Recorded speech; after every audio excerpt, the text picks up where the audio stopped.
स्वागत है फिर से एक नई चोचलेबाजी वीडियो में। तो चलो आज भाई कुछ देखते हैं, समझते हैं और बातचीत करते हैं। आज मैं बात करूंगा गांव में खेती किसानी कैसे होती है, लोग कैसे यहाँ पे कितना ज़्यादा संघर्ष करते हैं खेतों में। और यहाँ पे मतलब जैसे कि इंडिया के ना अलग अलग स्टेट में अलग अलग तरीके से खेती बाड़ी होती है।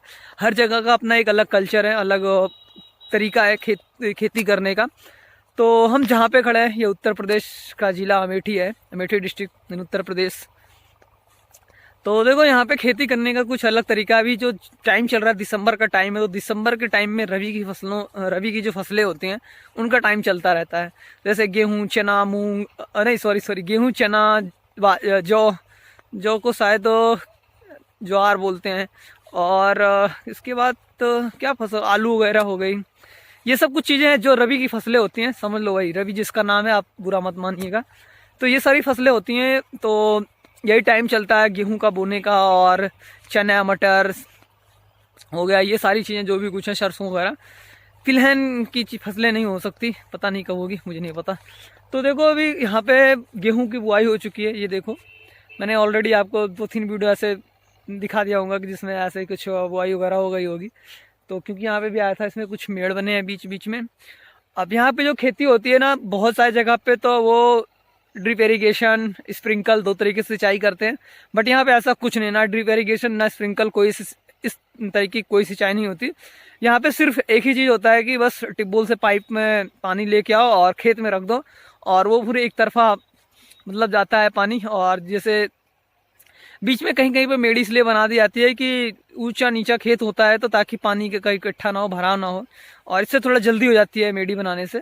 बट धान के टाइम में ऐसे मेड़ी वगैरह कुछ नहीं होता, क्योंकि वहाँ पे ज़्यादा पानी की उसकी जरूरत, धान को पानी की ज़्यादा जरूरत होती है, तो सड़ने गलने का कोई ऐसा इरादा कुछ नहीं होता। तो ऐसा इसलिए होता है, बट गेहूं में ऐसा नहीं होता। अब देखो जहाँ पे मैं खड़ा हूँ ना, यहाँ पे मेजोरिटी जो फसल बोई गई है वो सिर्फ है गेहूँ, और गेहूं और थोड़ी बहुत सरसों। क्योंकि कभी कभी ना इस जो गेहूं के पीछे फसल देख रहे हो मेरी, इसमें भी सरसों के बीज डाल देते हैं, थोड़ी बहुत सरसों भी उगा लेते हैं। लेकिन कुछ लोग अकेले में मतलब अलग से उसकी बुआई कर देते हैं, तो इस तरीके की हो जाती है। तो यहाँ पे ऐसा सीन होता है कि गेहूं के भी ज़्यादातर मेजॉरिटी इस एरिया में गेहूं की ही फसलें हो रही हैं।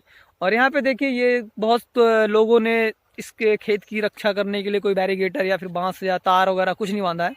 लेकिन कुछ कहीं कहीं पे आपको थोड़े बहुत दिख जाएंगे, जहाँ पे मेरे पीछे वहाँ पे थोड़ा आपको दिखेगा नहीं इसमें, क्योंकि दूर है वहाँ से।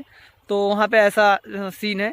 और यहाँ पे देखो अभी लगभग 6:30 5:30 बज रहे हैं, शाम का टाइम हो गया है, और सूरज भी पूरी तरीके से ढल चुका है, अंधेरा है, और दिसंबर का महीना। और अभी भी यहाँ पे देखो पूरे आस पास यहाँ पे लोग नहीं है, बिल्कुल खाली जगह है, खाली है, कुछ दिखता नहीं है। जंगली जानवर भी इतना कुछ नहीं आते इधर, तो इधर कोई दिक्कत नहीं है, कोई डरने की ज़रूरत नहीं है, बस ऐसे अपना घूमो टहलो।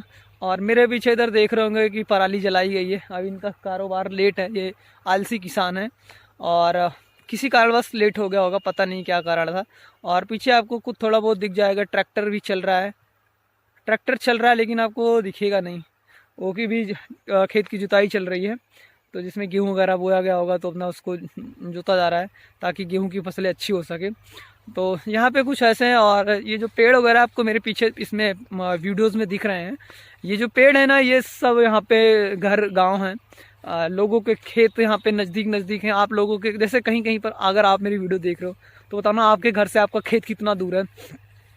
लेकिन यहाँ पे जो कुछ है ना, जिनके खेत हैं ना नज़दीक नज़दीक हैं, बस अब 1 से 1.5 किलोमीटर के अंदर में इनका खेत है। कुछ लोगों के तो और ही नज़दीक हैं, घर के पास में महज 200-250 मीटर की दूरी पर खेत हैं, 500 मीटर की दूरी, कुछ का 1 किलोमीटर 1.5 किलोमीटर ऐसे करके कुछ लोगों के खेत हैं।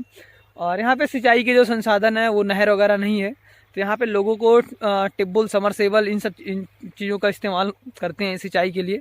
यहाँ पे नहर दूर दूर तक नहीं है, नहर का कोई तरीका नहीं है यहाँ पे, मतलब तरीका क्या, रास्ता नहीं है पानी लाने का। वैसे कोई ज़रूरत भी नहीं है नहर की, क्योंकि ऑलरेडी मशीनें हैं। ये मेरे पीछे देख रहे हो, इतने हाई वोल्टेज का करंट गया है, इससे हो जाती है, मतलब इससे सिंचाई नहीं होती, पता नहीं कहाँ गई है। लेकिन यहाँ पे सिंचाई के लिए ऑलरेडी समरसेबल लगी हुई हैं, तो उनसे सिंचाई हो जाती है, तो सिंचाई में कोई प्रॉब्लम नहीं आती ज़्यादातर। और थोड़ी डिमांड और सप्लाई की वजह से जब टाइम आता है सिंचाई करने का ना, तब भर जाते, मतलब बहुत ज़्यादा बिजी हो जाते हैं, क्योंकि एक ही टाइम में सबके धान लगने हैं, गेहूँ का खेत भरना है और गेहूँ की सिंचाई करनी है। इस टाइप से थोड़ा परेशानी है, वो मुसीबत होती है, बाकी तो नहीं होता, बस बंद रहती है वो। जिसको अलग अलग अपना कुछ खेती होती करते हैं, वो अपना मैटर समझते हैं उनका।